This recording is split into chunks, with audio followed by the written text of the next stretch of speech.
Risk is opportunity. Chances. Fear. Risk is alive. The theme of this year's Spirit and Place Festival is risk. And there's nothing like starting off the 10-day event with a bang. We really looked at the title of risk and how can we be as risky as possible. These are the 4 finalists out of 43 entrants in what's called a competition about race, vying for a $20,000 prize to bring to life a bold and innovative approach to address the issue of race in Indianapolis. Denicia Malone's using art to remind a diverse community that we're all part of the bigger picture, accompanied by opportunities for each of us to share stories of common ground and perhaps to speak honestly about times when we might not have remained as open-minded as we would like to be. I think there's something being born kind of called artivism. So all of these world issues are going to take creative approaches to fix anything. And so how can you involve as many people as possible? The more brains you can bring to the table, the richer the outcome you're going to get. Javier Barrera plans to film a documentary about race as a mechanism to draw more people into the issue, opening the door to a continuously updated website containing extensive follow-ups, educational materials for future debates, and a chance, once again, for each of us to post our own thoughts about the subject. These are 21st century approaches to an issue that these social entrepreneurs believe has itself morphed over time. I've experienced some things of racism, but it was never what my mother or my grandfather ever experienced.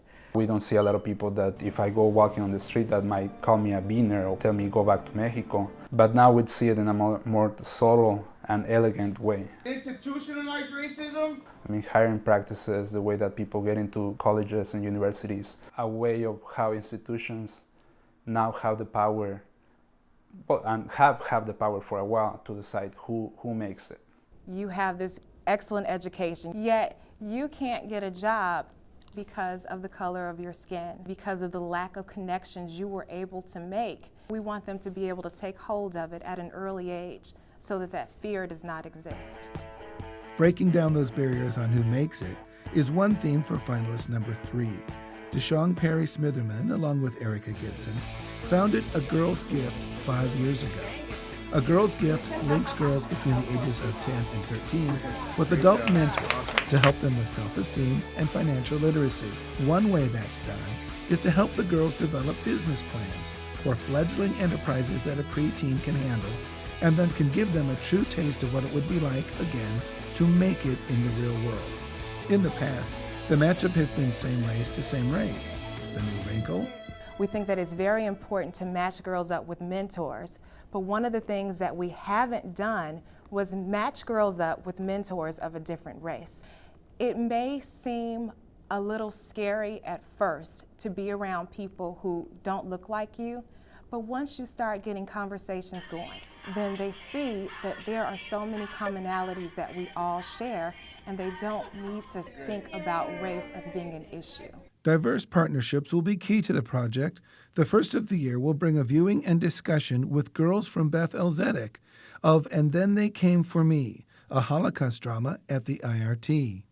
They will also have a Jewish dinner together, a traditional Jewish dinner together, learn about their customs and their culture.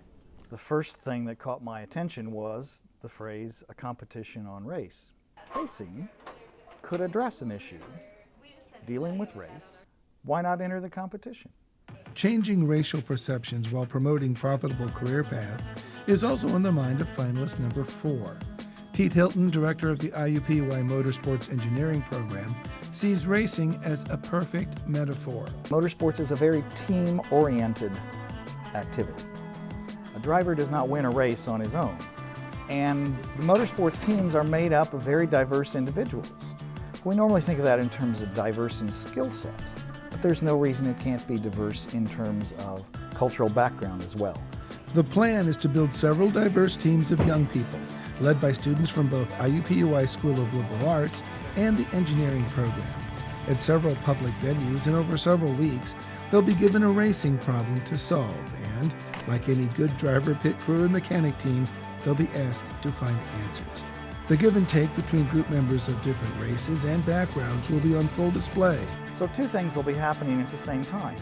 They'll be working in an interracial team where they can show their own skills, learn other people's skills and backgrounds, and prove to themselves that they can work in a team regardless of what the background of the individual members of that team is.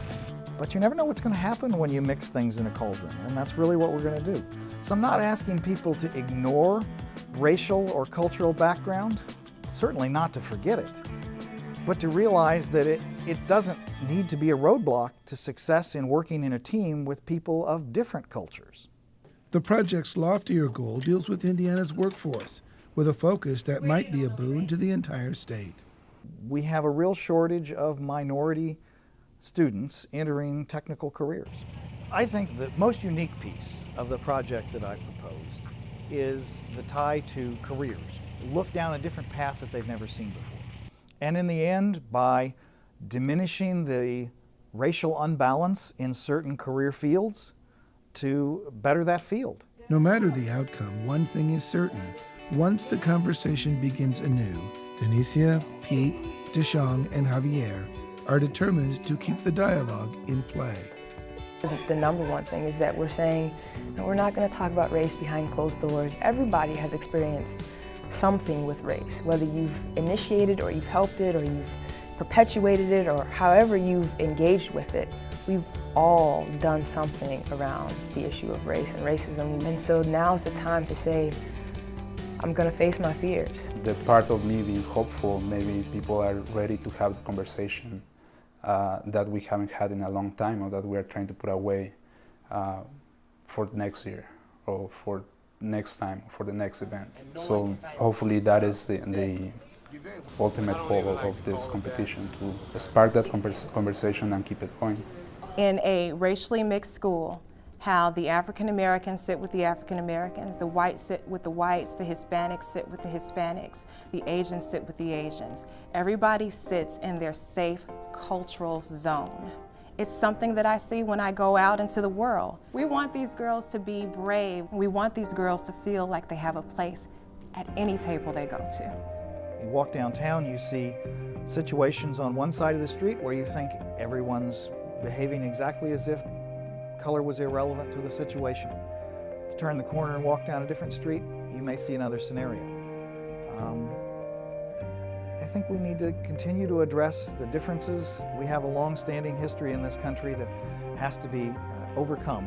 What I really look forward to is hopefully this will spark someone else to do something bigger or something bolder, and just keep doing that rollover effect. So this is just the beginning to something much more outrageous than I could ever think of.